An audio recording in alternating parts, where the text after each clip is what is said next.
आदित्यहृदयम्। ततो युद्धपरिश्रान्तं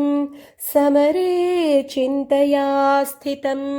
रावणं चाग्रतो दृष्ट्वा युद्धाया समुपस्थितं दैवतैश्च समागम्य द्रष्टुमभ्यागतोरणम् उपागम्य ब्रवीद्रामम् अगस्त्यो भगवान् ऋषिः राम राम महाबाहो शृणु गुह्यं सनातनं येन सर्वानरीन् वत्स समरे विजयिष्यसि आदित्यहृदयं पुण्यं सर्वशत्रुविनाशनं जयवहं जपे नित्यम्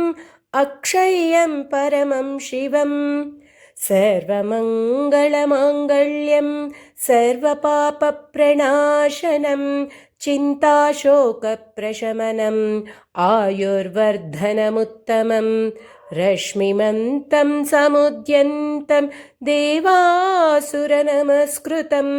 पूजयस्वाविवस्वन्तं भास्करं भुवनेश्वरं सर्वदेवात्मको ह्येषा तेजस्वी रश्मिभावनः एष देवासुरगणान् लोकान् पाति गभस्तिभिः एष ब्रह्मा च विष्णुश्च शिवस्कन्दः प्रजापतिः महेन्द्रो धनदः कालो यमः सोमो ह्यपाम्पतिः पितरो वसवः साध्या ह्यश्विन्यौ मरुतो मनुः वायुर्वह्नि प्रजाप्राणा ऋतुकर्ता प्रभाकरः आदित्यः सविता सूर्यः खगः पूषा गभस्तिमान् सुवर्णसदृशो भानुः हिरण्यरेता दिवाकरः हरितश्वः सहस्रार्चे सप्तसप्तिर्मरीचिमान् तिमिरोन्मथना शम्भुः त्वष्टा मार्ताण्ड अंशुमान् हिरण्यगर्भः शिशिरः तपनो भास्करो रविः अग्निगर्भोदितेः पुत्रः शङ्खशिशिरानाशनः व्योमनाथस्तमो भेदी ऋग्यजुस्सामपारगः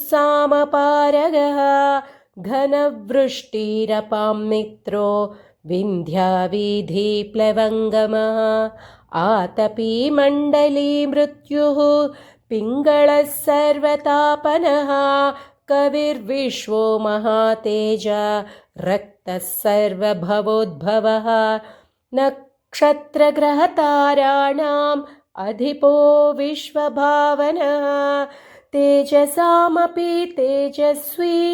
द्वादशात्मान्नमोऽस्तु ते नमः पूर्वाय गिरये पश्चिमायाद्रये नमः ज्योतिर्गणानां पतये दिनाधिपतये नमः जयाय जयभद्राय हर्यश्वाय नमो नमः नमो नमः सहस्रांशो आदित्याय नमो नमः नम उग्राय वीराय सारंगाय नमो नमः नमः पद्मप्रबोधाय मार्ताण्डाय नमो नमः ब्रह्मेशानच्युतेशाय सूर्याय आदित्यवर्चसे भास्वते सर्वभक्षाय रौद्राय वपुषे नमः तमोघ्नाय हिमघ्नाय शत्रुघ्नायामितात्मने कृतघ्नघ्नाय देवाय ज्योतिषां पतये नमः तप्तचामीकराभाय वह्नये विश्वकर्मणे नमस्तमोभिनिघ्नाय रुचये लोकसाक्षिणे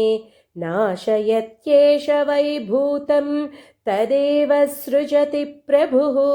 पायत्येष तपत्येष वर्षत्येष गभस्तिभिः येष सुप्तेषु जागर्ति भूतेषु परिनिष्ठितः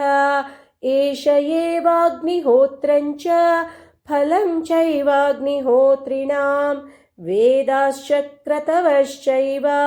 क्रतूनां फलमेव च यानि कृत्यानि लोकेषु सर्व एषा रविः प्रभुः येन मापत्सु कृच्छ्रेषु कान्तारेषु भयेषु च कीर्तयन् पुरुषः कश्चिन्नावसीदति राघव पूजयस्वेनमेकाग्रो देवदेवं जगत्पतिं एतत्त्रिगुणितं जप्त्वा युद्धेषु विजयिष्यसि। अस्मिन् क्षणे महाबाहो रावणं त्वं वधिष्यसि। एवमुक्त्वा तदागस्त्वो जगामाचायथागतम् एतच्छ्रुत्वा महातेजा नष्टशोको भवत्तदा धारयामास सुप्रीतो राघवः प्रयतात्मवान् आदित्यं प्रेक्ष्य जप्त्वा तु परं हर्षमवाप्तवान् त्रिराचम्याशुचिर्भूत्वा धनुरादाय वीर्यवान् रावणं प्रेक्ष्य हृष्टात्मा युद्धाय समुपागमत् सर्वयत्नेन महता वधे तस्यादृतोऽभवत् अथ रविरवदन्निरीक्ष्य रामं मुदितमनः परमं प्रहृष्यमाणः निशिचरपतिसंक्षयं विदित्वा सुरगणमध्यगतो वचस्त्वरेति इति आदित्यहृदयम्।